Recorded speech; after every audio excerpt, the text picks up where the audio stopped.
I do feel my responsibility to be here, because when my country is so united and motivated to protect us from the invasion, to protect our land, to protect our cities, to protect our citizens, I think that this is my part of the job, to represent here Ukraine as a cultural space, to represent that this culture is not only, this country is not only a country in war, but it's also a country with a deep and interesting culture, and that's very important for me. That's what I'm trying to do.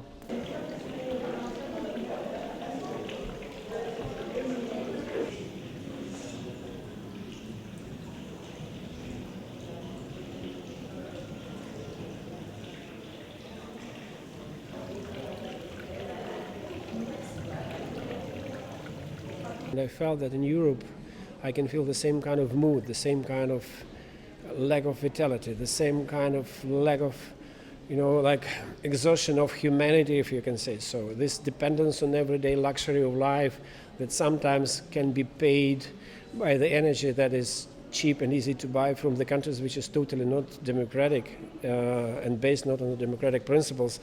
And then, of course, I felt it, and this fountain came back to me, and I made a big version of this fountain for my exhibition in 2017 already in Lviv in Ukraine. It was already when the war started, after the 2014.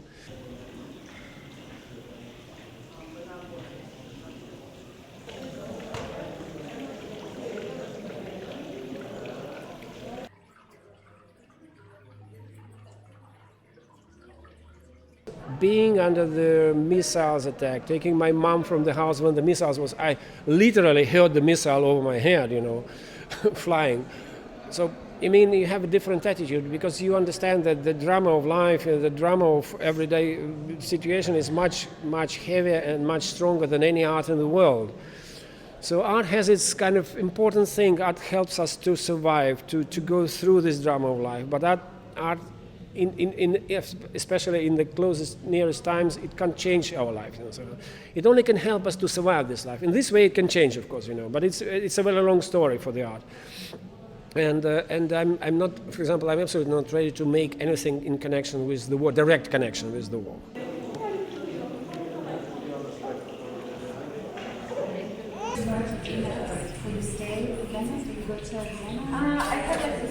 Cities, like heritage protected, but so you cannot imagine that I was like 1 week before my due date to give birth to a baby when the war started, and I had to relocate from Kiev.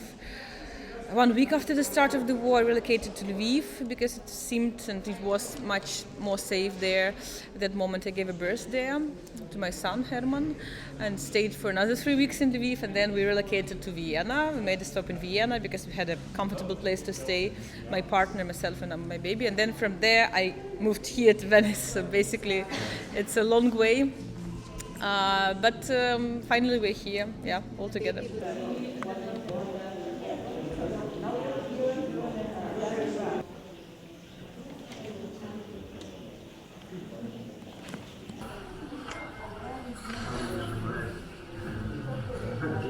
How do you feel about that? How do you feel that everything what you have, everything all your life is just behind you? Everything, they take everything away from you because they think that you don't exist. The idea is that you don't exist.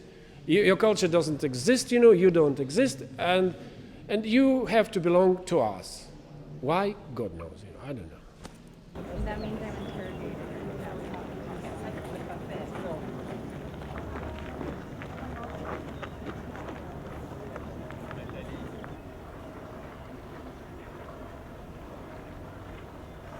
In questo caso siamo di fronte ad un esempio lampante di chi è l'aggressore e di chi è l'aggredito.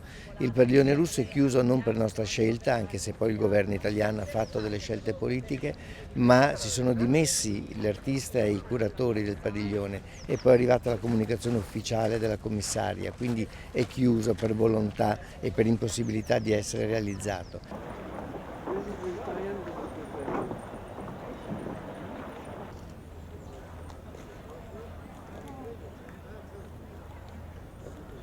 e abbiamo messo a disposizione una piazza ucraina dove gli artisti che non sono già presenti in Biennale possono mandare le loro opere in formato poster e immagino che saranno molto focalizzate sui temi della guerra.